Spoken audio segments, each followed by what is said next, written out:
Good morning. How's everybody doing? Welcome to the Generation X and Millennials in Recovery panel. My name's Sean, and I'm an addict. I got clean on March 5th of 2014, and thank you. Moved into my first Oxford house. No, it wasn't my first Oxford house. I had relapsed out of an Oxford house, and but I moved in 30 days after my clean date. And I've been clean ever since. So I think they asked me to be on this panel again because I got clean when I was 25 years old. 30 years old now, so I don't know where I fall in, but I'm sure we'll find out which generation I fall into. So this panel is for everyone.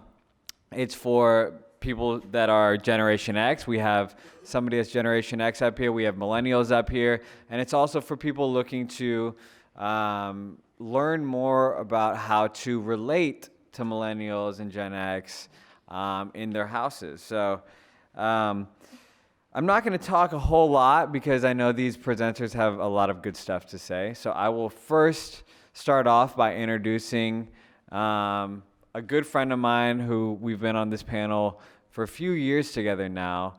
He is the outreach coordinator in Alabama, which is it's a great state. It's a great state. So up first, we got Wesley Ford.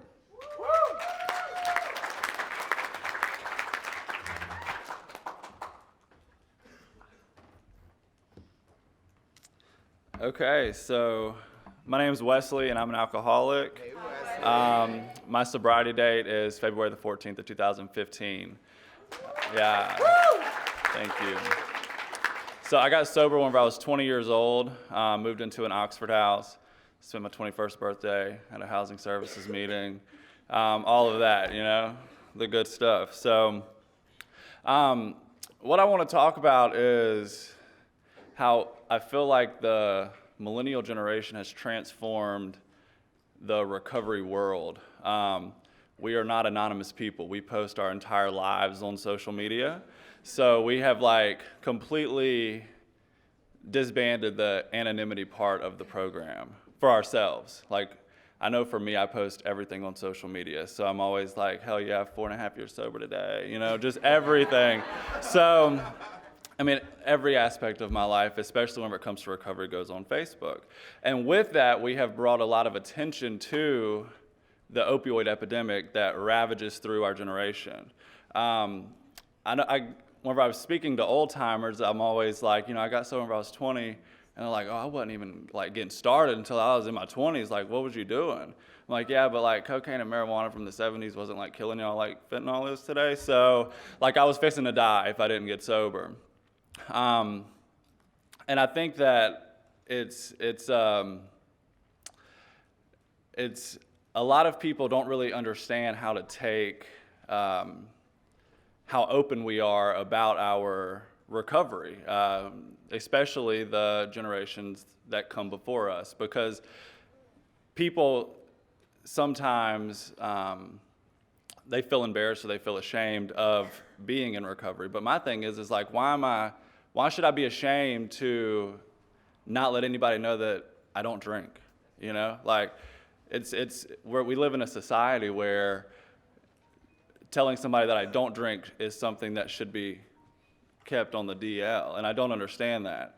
So, and I feel like that as a millennial, we have changed the way that anonymity is looked at in the world. How many people in here is a millennial? A millennial is, what's the age for millennials?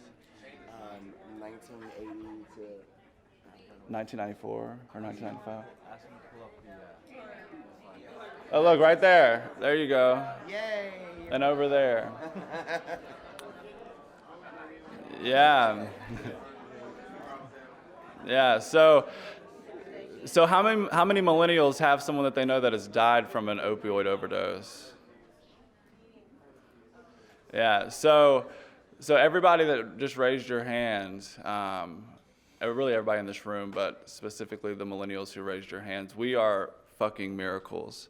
Yeah. Yeah. We made it out alive, and we don't have to die because of a fentanyl overdose. Let's see. Okay, I got like 8 more minutes left. So like I like really hit like on all like the good shit that I wanted to talk about, and now I'm like, okay, so what else?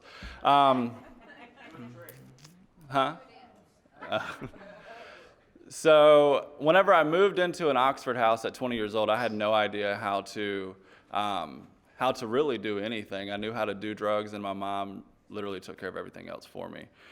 She bailed me out of every situation. She paid all of my bills even after I moved into an Oxford house, except for my EES because my house wouldn't allow her to do that. But so moving in an Oxford house at a young age, living with people that were older than me, changed the way that I viewed adulthood. I learned that I am responsible for myself, and that I have to do my own laundry, and that I have to wash my own dishes, and that I have to cook for myself, and I have to go to work, and I have to do all of this stuff that normal people do that typically my mother would have done for me. So like I'm like your standard like babied millennial. By my parents literally did everything for me.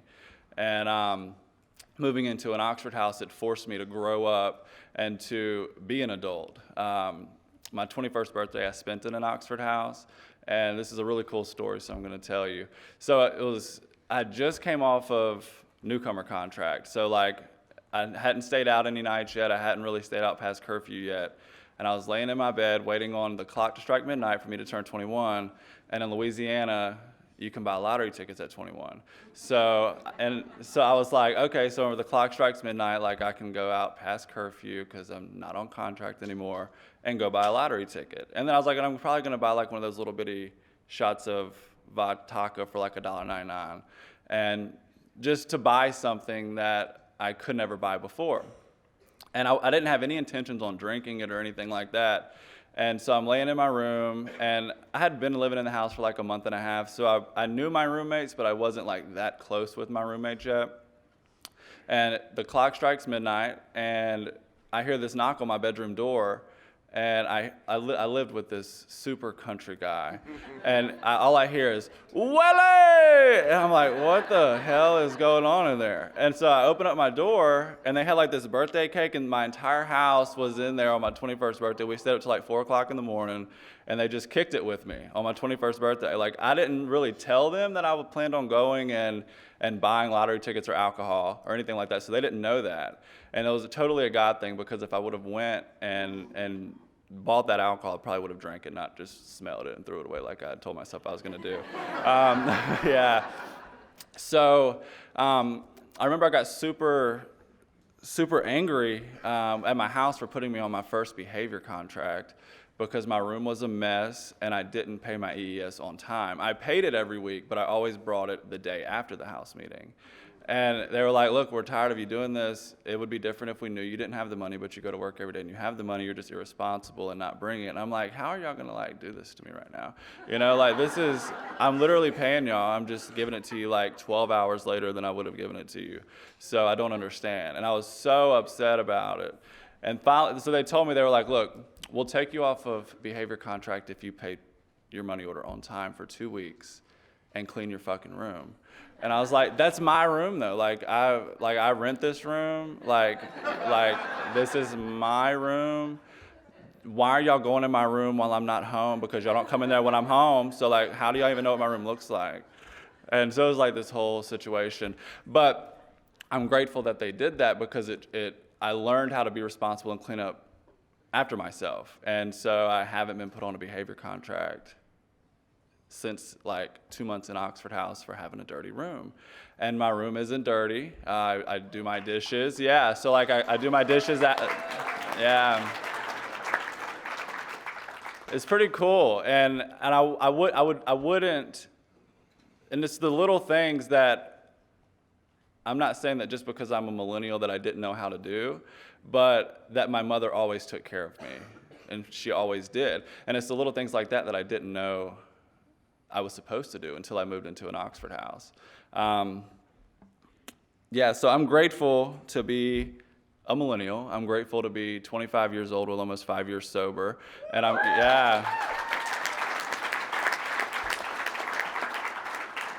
And I'm grateful for Oxford House. Oxford House has saved my life. I love each and every one of you. I love these people that I'm up on this stage with. I love Oxford House. I love my life today, and if it wasn't for Oxford House, then I wouldn't feel the way that I do. So thank you. Yeah. Thank you, Wesley. A lot of us grew up in Oxford House. I know that I did too. I also did not know how to do chores. I never took care of myself, and I remember when I came into Oxford House, I found this sense of pride that I'd never had before, to a point where it was like I volunteered to like bleach the grout in the kitchen. It was really interesting. I guess that was like that obsession and that compulsion coming out. But anyway, so next we have out of the state of Arizona, one of our baby states, one of our millennial states, our brand new states, we have Nathan. So Nathan, come on up.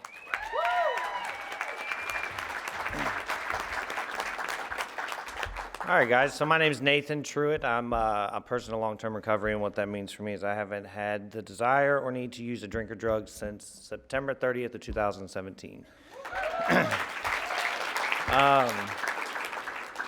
So when I saw that I was put on this panel, I really didn't know what a millennial was. I honestly didn't even think I was a millennial. But after doing some research, I saw that, I kind of fell in the span of years being born. So what I kind of wanted to talk about is something kind of Wesley touched on, is, being younger in recovery, kind of having that anonymity broken, being open about, being an addict or an alcoholic in recovery is pretty prevalent. You know what I mean? You see it everywhere. You see it when you get into a house. Everyone's really proud to be clean and sober. So we're utilizing social media to kind of boast that. And I wanted to touch on how like social media is kind of a good resource tool for recovery. So I got clean when I was 18 originally. Obviously, I wanted to do some more research, so that's why I'm back in recovery. But when I first got clean, I walked into the rooms. I was 18. I was in a really small town. And I was just amongst, a lot of older people. I was one of the very few people that was young in the room. So I didn't really relate a lot. I had a hard time picking up the phone, calling people. I really felt like, I wasn't going to connect. And a lot of it was probably in my head. A lot of it was, just a lack of willingness. But it was really hard for me to make connections with people in the recovery programs because I felt I was just too young. But since coming back and getting clean, and Facebook being a big thing, I mean, how many people are open about their recovery on Facebook? Right. So, coming back and getting clean this time, I instantly was just kind of gravitated towards using social media as something that was going to help me in my recovery. Instantly getting on Facebook and being proud about my recovery, it opened up a network of support, so I started, getting a lot of encouragement, a lot of people who, weren't even addicts or alcoholics, were really happy that I was clean and making different choices in my life. They were constantly praising me on my successes. And it was a real self-esteem builder for me in early recovery. It kind of showed me that, I wasn't this piece of trash that I thought I was. I wasn't this, menace to society. I mean, I was a menace to society, but that wasn't my only label. I was able to kind of come back from that and learn how to be a better person. It allowed me to have a more comfortable platform to kind of, reach out for support. It's really hard for me a lot of times to pick up the phone and talk to someone directly one-on-one. It's still something I work on. So being able to reach out on a social platform and use that to kind of get what I'm feeling out has been a really great help. It kind of takes the nervousness away of having to talk to someone face to face, and it was really good for me. So I also was really encouraged by seeing other people's successes on Facebook, seeing people getting 2, 3, 4 years clean, seeing people get their kids back.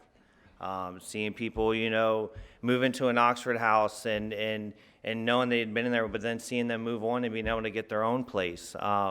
It kind of showed me that, it was something that was obtainable for me. I get really discouraged sometimes, or I did when I first got clean. I didn't think I was gonna make it. My inner self constantly was beating down on me, telling me that I wasn't worthy for recovery. It wasn't until I moved into Oxford House and gained that instant family that I realized that I actually was worth recovery. That I was worth the successes that I was obtaining. That my goals that I was setting for myself, continued to grow and continued to get bigger, and that I was able to actually obtain them. And a lot of that was being able to be proud about my recovery on social media.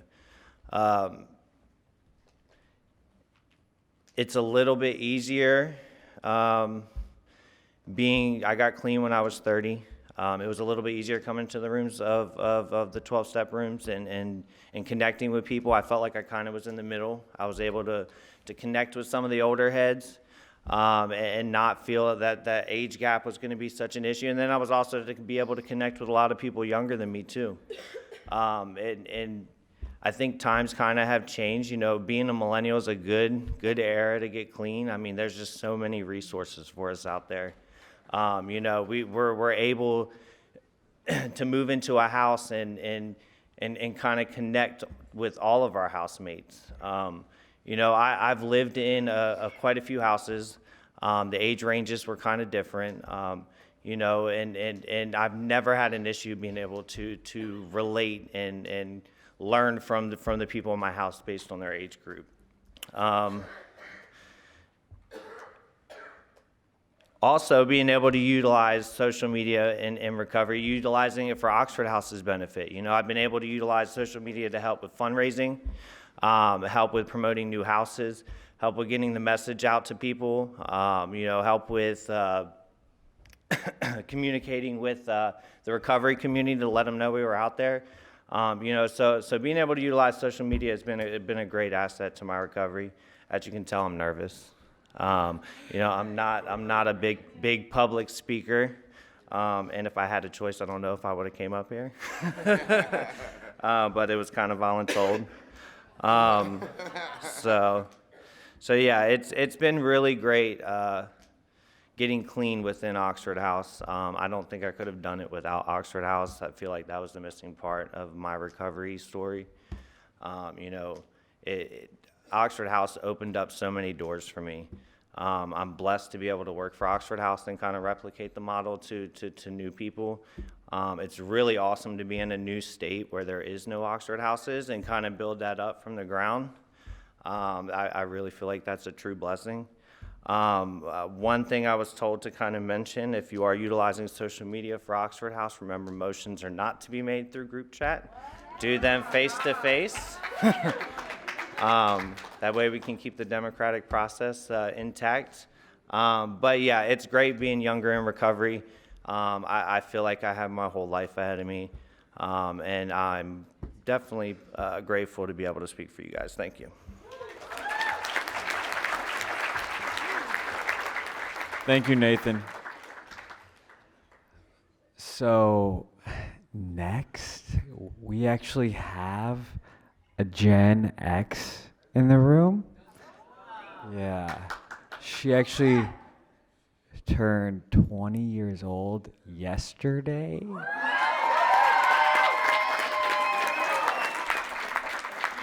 And we're Gen Z. I don't even know what it is. Gen Z. Hey, my name's Sean. All right. So, yeah, we're really excited to have her here. She works in Texas. She works in Lubbock, Texas. And we're really proud of her. She came up through the Dallas area. Without further ado, Jessica, come on up here.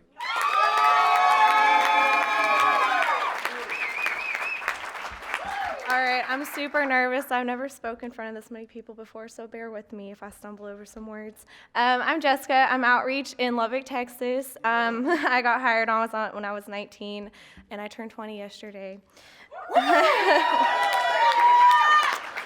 So I moved into my first Oxford house when I was 18 years old, and I realized I had a huge identity issue when I first came into Oxford and into the rooms of recovery. I didn't feel like I was qualified enough. I felt like I didn't have enough hardships in my life for me to be there, and I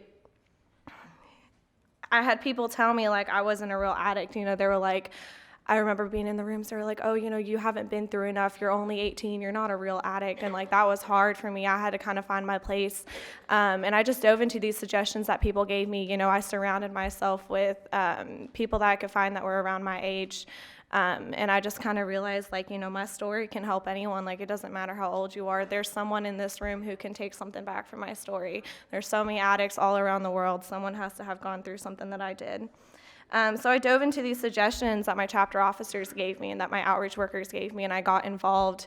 I was in Oxford for a little over a year, and then I moved out, and I just dove into alumni, and I got really involved with that.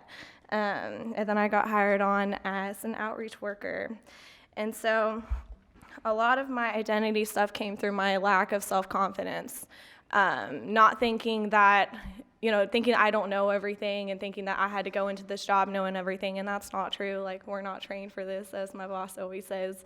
And so I had to kind of build up my confidence, and I have an issue reaching out to people and telling people that I need help and that I'm struggling, because I feel like they already look at me that I'm so young and that she doesn't know what she's doing and she is going to fail at this, but that's not true. You know, there's so many people in this room who are willing to support me and willing to support you, and not just in Oxford, but in the rooms of recovery in general. And I had to learn how to reach out and how to learn how to ask for help, you know, because that's the only way I'm going to get through this by the end of the day. Sorry, I'm scrolling through my notes. I've looked at these like 10 times, and I'm still like, oh. So I had tried to get clean before, and I was kind of thinking, like, what's going to be different this time? And the only thing that was different was I was doing it for myself. You know, I tried to do it for my mom before, and I tried to do it for other people before, but I had to do this for myself, and that was the only way that this was going to succeed. So I guess just the best advice I can give to anyone out there who's young. I know there's a 17-year-old from Houston here, up there in the front. Just dive into these suggestions that people give you. Just surround yourself with people in recovery, and don't be afraid to reach out, because nobody is expecting you to fail, you know, and you're going to fail at some stuff, but no one's just sitting back like, oh, you know, she can't handle this, she can't do this. That's not the case. You know, people are here to support you, so thank you.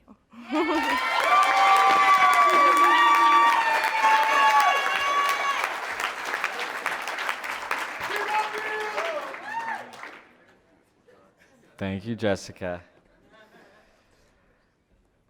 So, next we have a good friend of mine. She was doing one of the more popular activities of millennials, and she was riding a scooter around DC 2 days ago, and boy, she took a spill.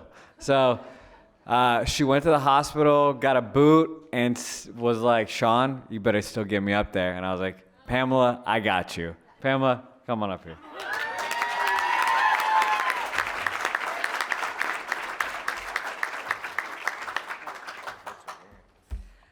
So my name is Pamela. I'm a person in long-term recovery, and what that means to me is I haven't found it necessary to use any mind-altering substance since May 19th of 2017. So I'm going to share a little bit about my experience being younger in Oxford House. I'm a Gen X, By the way, I was born in 1995. Gen Z, my bad. I was born in 1995. Millennial. My bad.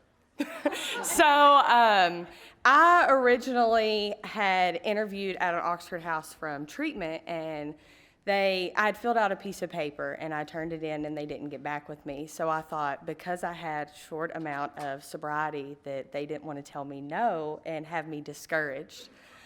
So I remember going to get a job, and the people that worked at the job they were in an Oxford house. So they pulled me aside, they interviewed me, and they're like, "You're accepted." I was like, oh, this is sketchy. So this is a little weird. So at that point, I ended up not showing up. I was scared. So I called the lady and I scheduled an interview, and I didn't show up to that one either. So I called her back and I was like, okay, I'm ready to move in from my previous interview. She was like, we can't do that. You're going to have to re-interview. So I tried to reschedule that one, and she was like, if you don't call or show up, we can't take you here. You're going to have to interview somewhere else. So I ended up showing up. I got accepted. I moved in July 25th of 2017. At that point, I wasn't moving in for all the right reasons. I didn't want to be there, but I was there to impress my judge because I didn't want to go to prison. I end up about 2 months later going to final sentencing, and my judge court ordered me at Oxford House. I had already had half my stuff packed because I thought I was going to get like felony probation or extend my diversion, and he said, no, you're doing good, so I court order you there. So at that point, after I accepted that, I ended up diving right in. Chapter positions, held every position in a house. In December, I actually had the opportunity to open a house. At that point, it was really nerve-wracking for me and stressful. So a lot of people in the house were a little bit older than me, and when it came to like suggestions and opinions or whatever the case may be, it was like everyone wanted to talk over me, and I thought it was because I was so much younger. No one wanted to listen to me. So I end up calling my outreach worker, and I'm griping to her, and I'm like, I don't know what to do. So I wasn't big on communication, and at that point, I learned when I spoke up in my house meeting, like, I feel less than because no one ever wants to listen to me. At that point, I learned that communication was the key in my house. Like, I can't expect them to know how I feel, and it just go from there. So I learned that communication with my house was a great thing. In about June 2018, my outreach worker approached me and she was like, would you like a job? Would you be interested? And I was like, ugh, I don't know. I don't know about all of that. I see how you run around. So I ended up getting hired. I moved to Northern Kentucky August 14th of 2018. September 1st, I got hired. From that point, I ended up realizing, like, calling treatment centers, calling facilities, trying to schedule presentations, like, I'm so much younger, and I got back to that insecurity that I'm young, what do I know? So it was a big downfall for me, and November 15th of 2018, I ended up resigning from my job. I want to say I took a little vacation because in January of 2019, I had texted my regional manager, previous regional manager, and I said, I want to come back. I want my job back because I know I can do it this time. Her response was, let me see what you can do in 2 weeks. 7 days later, I get the opportunity and I get hired back February 1st of 2019. So, there was a lot of struggles, but today I live in the solution. So this is my first panel ever, so I am a little nervous. But, when I got approached with the panel, like, when they talked about struggles, like, I live in the solution today. So it was the hardest thing to find my struggle because I do live in the solution. It's all, like, I'm all about the solution now. So finding the struggles that I've had as a young person in recovery was extremely hard for me because I just remember my solutions. But prior to that, it's hard to bring out the struggles. I don't want to bring out my previous struggles because I overcame it. Like, and it's something that I continue to do. And that's my experience. Thanks, guys.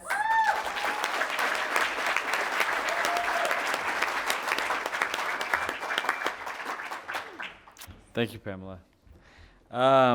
Next, we have an outreach worker out of the state of Oklahoma, more specifically, yeah, Oklahoma.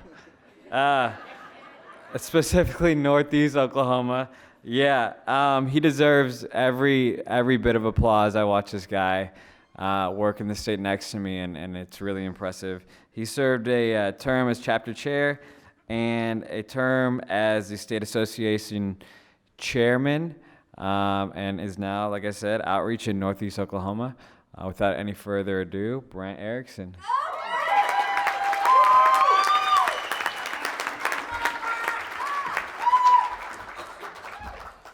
My name is Brent, and I'm an alcoholic.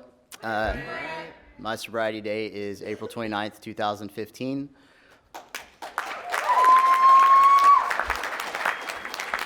And I got sober when I was 37 years old. So.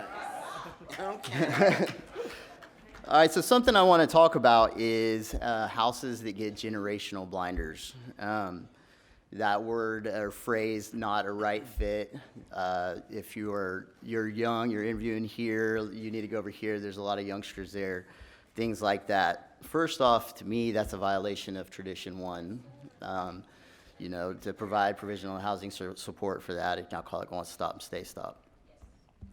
And another thing that's doing is it's robbing each other of the skills. I mean, you've heard a lot of the stories up here where maybe if individuals have come in and they didn't have that mother or father figure, or they had the extreme opposite end where they need maybe that big brother, big sister kind of support to show them those life skills and, maybe how to use a wash machine or a dishwasher or keep your room clean, some of those kind of things.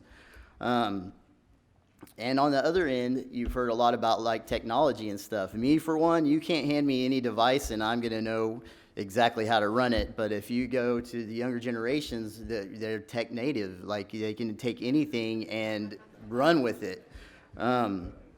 And so these are the things that, these ingredients to make these houses successful is, the different generations bring different skills and different mindsets and different things. Being able to use the technology for the unity events and things like that. Some of the younger generations have a little bit more pep in the step, and so we're not going to have like just the house that's molasses and the house that's just moving super fast over here. When we combine those, then we can get that unity and that structure to get them more involved, to get each generation involved together. It's kind of like what we have is this duty to kind of help activate each other, and open these different skills that we got. And I don't know about you all, but like my program teaches me that I need to be of service to all of God's children. I don't get to pick who I am going to be of service to. I know that was kind of fast, but they've touched on a lot of stuff, and that's about what I got. Thank you, guys.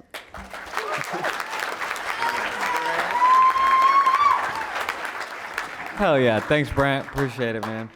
I think everybody, I want to just kind of touch on what Brent said, is like everybody gets put into, we get directed to these houses by a force that we can't explain. I can't explain. I don't know why I'm at this house. So let's just address each interview as it comes and trust that, there's something working behind that. So next, we have another one of my good friends that has been on this panel for the third time now, out of New Orleans, Louisiana. This man brings a lot of good energy, and it seems like he's gonna have a good amount of time to talk now.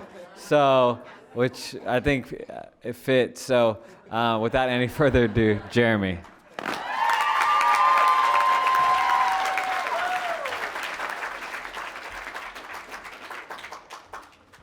Hey family, my name is Jeremy Weatherspoon and I'm a person in long-term recovery. Hi kids. What that means for me is I haven't found it necessary to use a drink or a drug since April 5th of 2013. Did you hear that lisp start to happen? Sorry, I'm still working through these Invisalign. Okay. 2013, yeah. Okay. All right. So every time I get put on the millennial panel, I'm like, I'm not a millennial. Like, I don't know. Like the term just has me like shirk. And I'm like, I don't want to be classified as a millennial. And so I do everything to like find other ways to classify myself. So here goes. Okay. So a little bit about Generation X, which I'm not, right? For those of you, can I get just so the kids know who they are? Boom, there you go. All right. So yeah, so basically, what are you 65 to 79, right? That generation was very independent, right? Very self-sufficient. Yes, we are. Yeah. They were very resourceful. They did not have things that were readily available to them, right? There were no cell phones, okay? You had to go to the payphone. Yeah, you know what I mean? Literally had to have coins in your pocket if you wanted to call somebody, okay? If you wanted to talk to your boyfriend, he had to be home. Okay? You couldn't text him, honey. You couldn't blow up his line. You couldn't see that he was active on Facebook Messenger.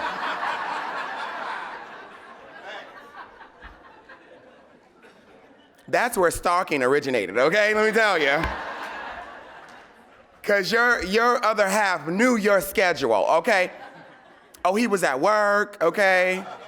He had to go to his mama's house. He should be home by now. And then we have our millennials, right? Our millennials, 80 through 94. So, right, yeah, woo-woo. Now, millennials are very confident, right? They're self-assured, they're ambitious, they're goal-oriented, right? They're like, oh no, I got it, I'm gonna do it. No, it's fine. I'm gonna get it done, don't worry about it. You know what I mean? I love that about them because they're so young and spry and vibrant. So cute. Millennials have all the apps, right? You got your Instagrams, your Facebooks, your Twitters, your Snapchats, those filters, my God. I don't really know a true millennial's face, you know?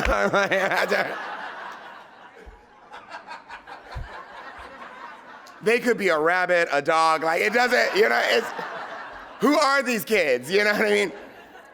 But they found their space and their place in this world, and they're making a name for themselves. They advocate, right? They want to vote. They want to get their voices heard, right? They want to incite change, which is something that is very admirable, right? Which is why I am a Xennial.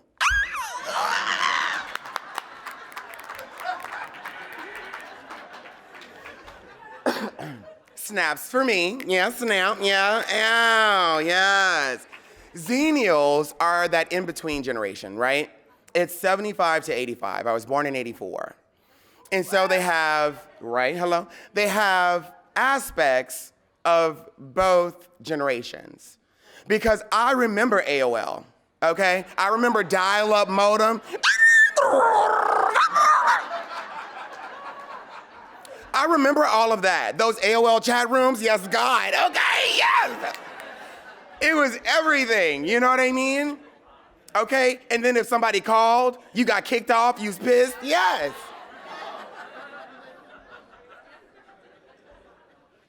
I'm gonna get a little real, just real quick. Porn was not a thing that was readily accessible. There were no hubs for it.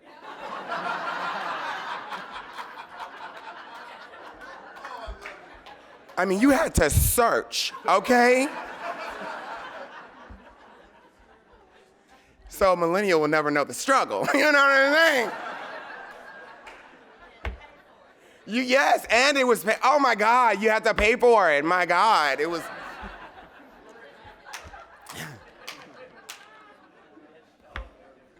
Oh, I love my life. Okay, so.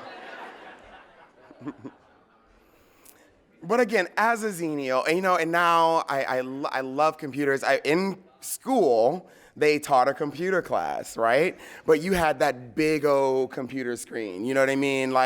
And when you tapped on the keyboard, you knew you were tapping on the keyboard, okay? She wasn't silent at all. You couldn't sneak around the house. It was wild, but I was able to go through that entire transition. I was able to get the first iPhone. Were you born when the first iPhone was? Yeah. Okay.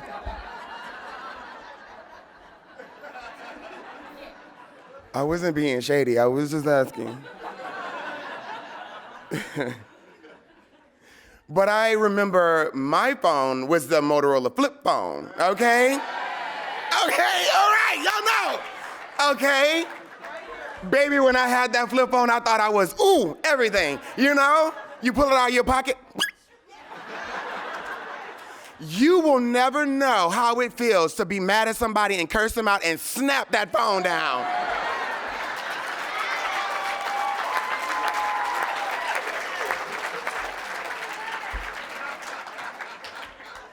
It just does something to the spirit.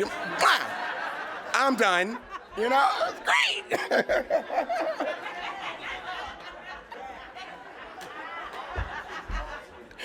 I know, oh my God.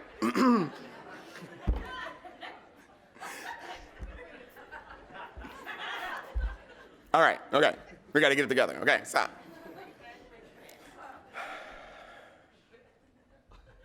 So, I want to talk about some barriers to recovery for this generation, right? I want to be serious a little bit, as much as I can, because really, we're having fun. Right? And so, as young people, we're going through these biological changes, right? It's just, oh my God, puberty it sucked. It did. And I just wanted to fit in. And I just wanted to feel good about myself. I just wanted to have a good self-image.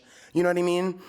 And when you have all these images of what the world sees and you don't quite match that, you don't quite look like them or act like them or have the same access as them or the same things as them, it really warps your sense of self-worth. And I think that's something that's really affecting the generation now is because everything is so accessible. Right? Like the Kim Kardashians and the Hadid sisters, and I'm never gonna look like those girls.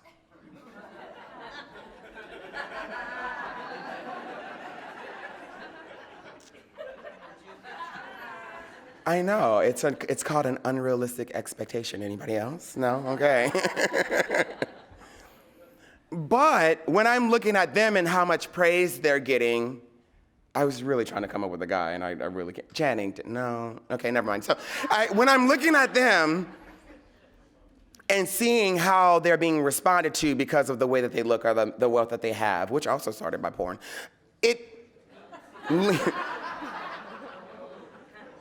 that wasn't shade either. That's true, okay?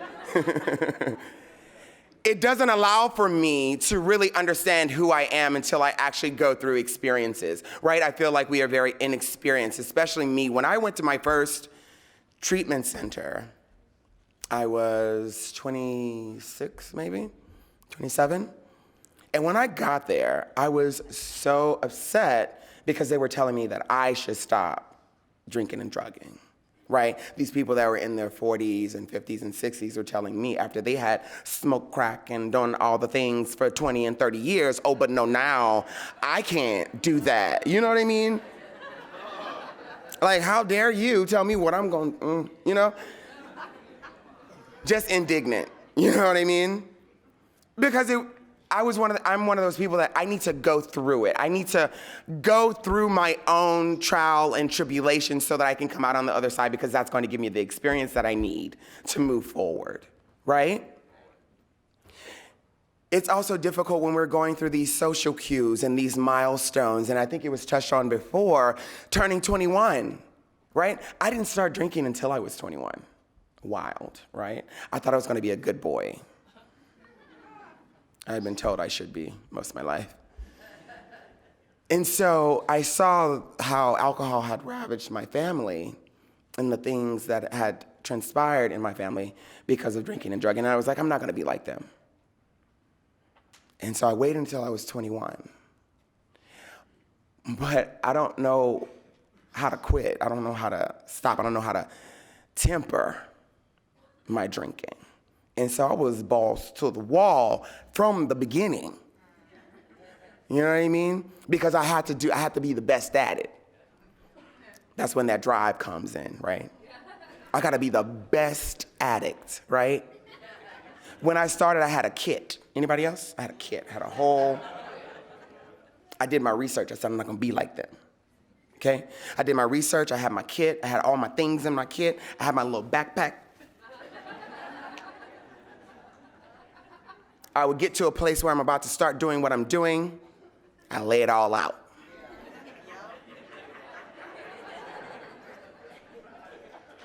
When I hit my bottom, I ain't do all that.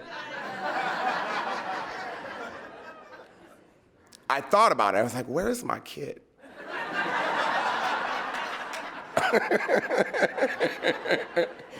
But you make do, you know?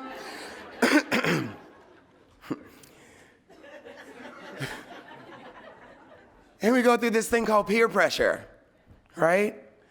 As young people, because we just want to fit in. Sometimes we don't know how to say no. We don't know how to navigate saying no. We don't know how to navigate advocating for ourselves. I tell people all the time, no is a complete sentence and it ends with a period. My residents will tell you, right? I didn't learn that until much later because I didn't think I was a people pleaser, but I found myself wanting to make people happy. And that was at the expense of me, right? And so going through all of these things, I think, set us apart from the generations that came before us, right? Again, that access, peer pressure, hitting these milestones, wanting to be a part of, seeing everybody being able to enjoy these lavish lives, and us wanting to aspire to those things. And sometimes we just get lost in the shuffle. I know I got lost. I got lost trying to find myself because I didn't know who I was, because there were just so many options. And so what I encourage you to do is what I encourage all my sponsees. I want you to start your day with a daily affirmation, right? I want you to start to change the way that you speak to yourself. Tell yourself you're worthy, you are loved, and talk to yourself in the way that you like to speak. I was talking to Lauren earlier, and she was like, when I'm in the shower and I'm giving myself daily affirmations, I say, girl, you that bitch. Because that's how she talks, you know? She talks to herself that way. Talk to yourself in the way that you speak, but speak to yourself in a positive way, right? Every day, so that you can start to change the way that you think about you. Because if you change the way that you think about you, you're gonna behave the way that you think about you. I know that was a word.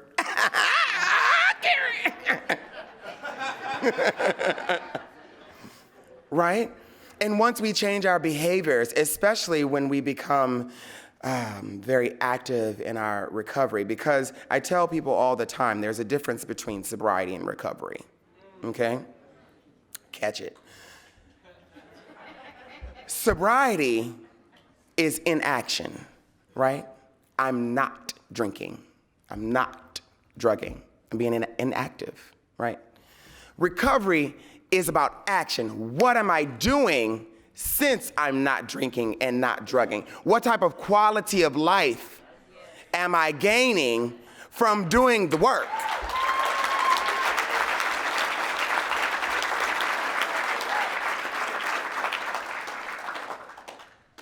That's what I wish to see. And not always am I in recovery. A lot of times I'm in sobriety. You know, we go through transition. It's an ebb and flow, honey. It's an ebb and flow.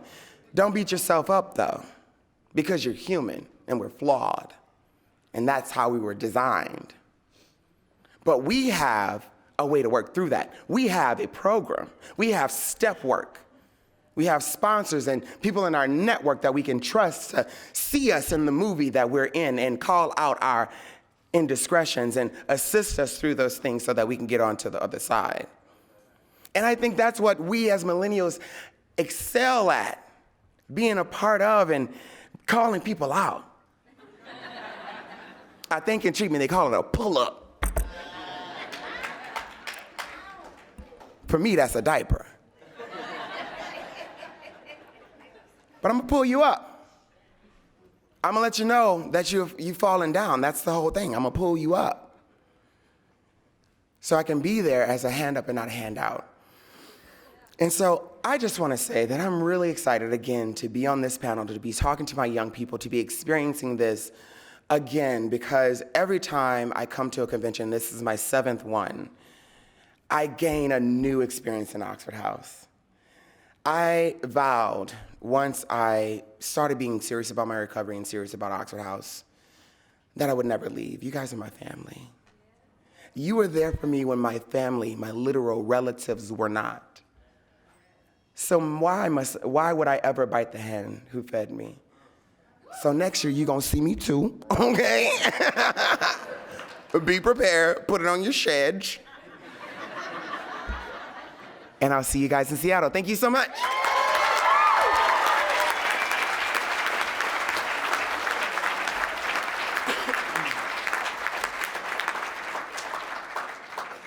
All right. Can y'all hear that? Yeah, cool. All right. So now we have some time for Q&As. So if anyone has questions for the panelists, there's a microphone in the middle of the aisle. Just please sign up, or please line up, single file.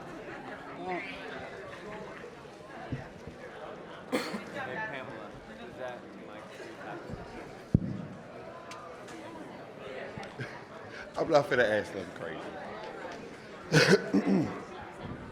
Hi, my name is V, and I'm an addict.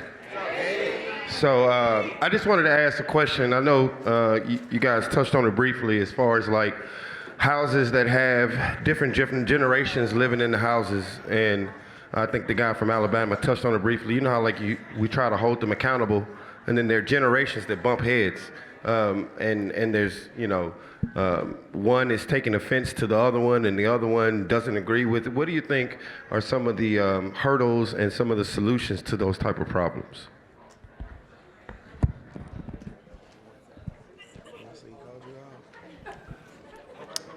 Okay. All right. So, what I try to do is, whenever I first came to Oxford House, I felt like that I was always getting, kind of like what Pamela said. Like whenever I would try to speak my piece about anything, it was kind of getting just like brushed away because of my age, and I used to get really upset about it. But then I had to understand, as I got older, I try to put myself in their situation, because I get like that with like the teenagers. Like, I don't care what you have to say because I'm older than you, So like this, so then I put myself in their situation, and they look at me the way that I look at people that are younger than me. So it's just kind of like one of those things where if you can sit down and have like an adult conversation about the disagreement, it tends to typically work out. But I just try to see it from their point of view, though, of why they act the way they act.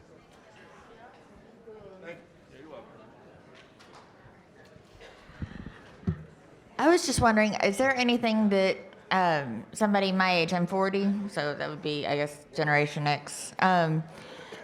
Is there anything that I can do that would specifically help the younger generations in the houses that we're in? I mean, I would hope that just the experience of life would help, but anything in particular, something that would help connect. Does that make any sense? So for me, I know, like, I just want to be heard personally, and I want other people to be open-minded. Like, if I don't want people to be afraid to come to me for advice if they're struggling, and one of my roommates are struggling just because I'm so young, I don't want them to think that I can't help them. And because, I mean, I have some experience, strength, and hope to give too, and I need that as well. So just hearing each other out and being open-minded enough to be able to help each other through certain situations.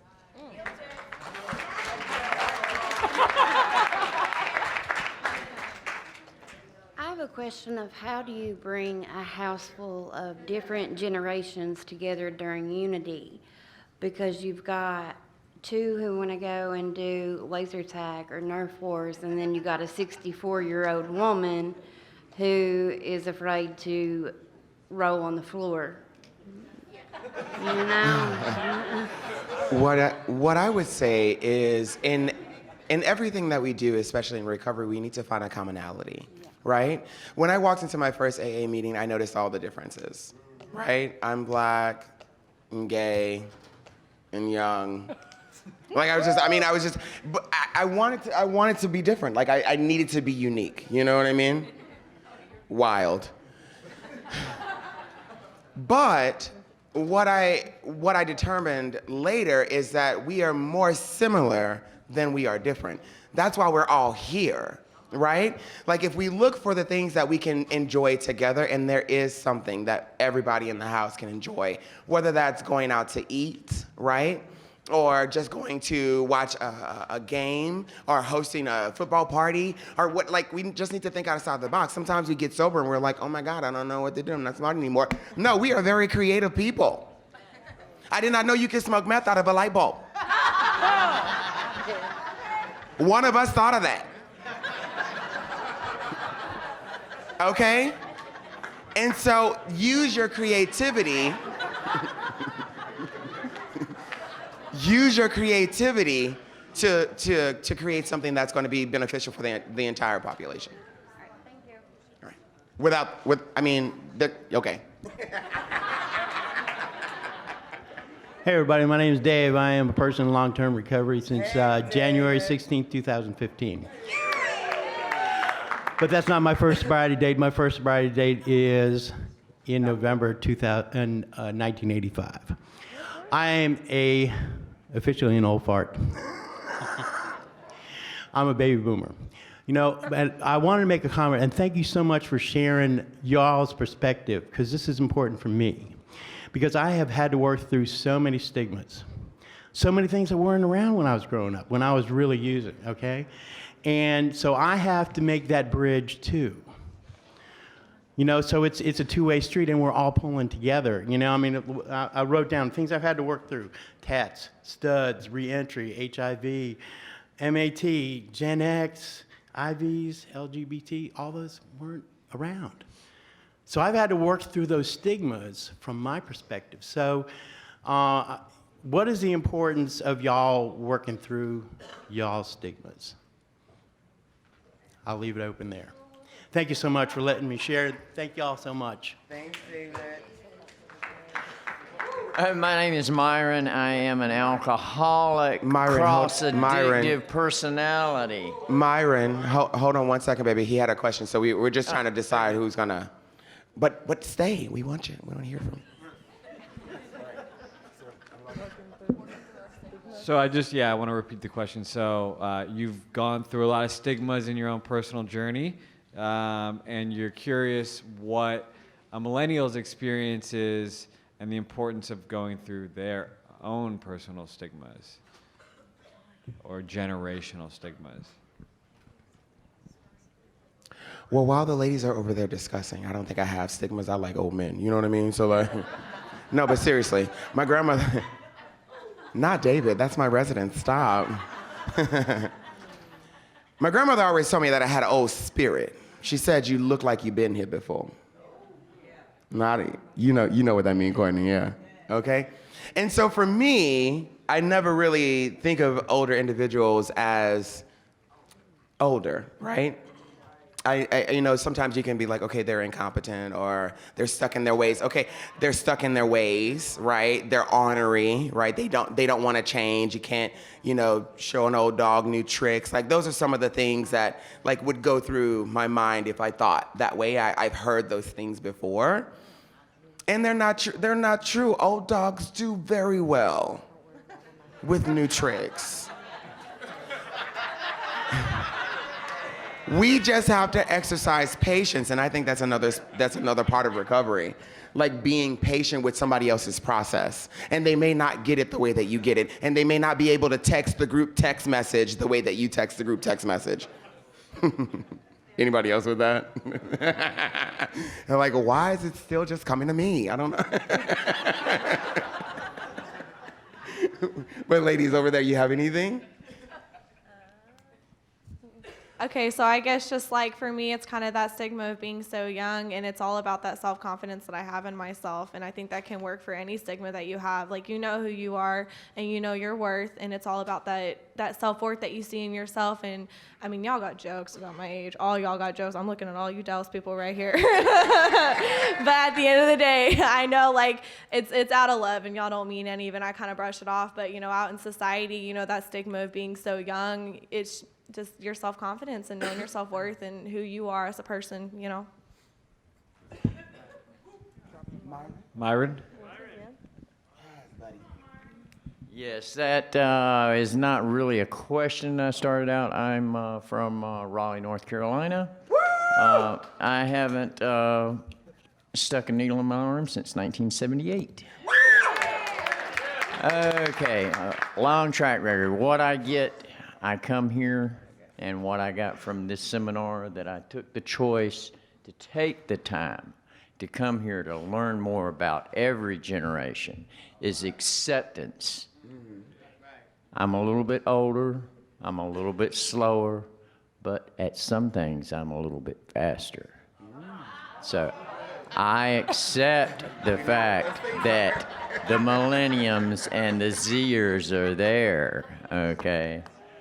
But when you come to an Oxford house, you'll run into some old guy like me. Take the time to listen and take suggestions, because you have your own choices in life. Thank you. Thank you, Myron. Hell yeah. Thanks, Myron. All right, well, that is it. That is it for the, is this one working? That is it for the Millennials in Recovery panel. Thank you guys all for being here. You got a little bit of extra split time, so enjoy it.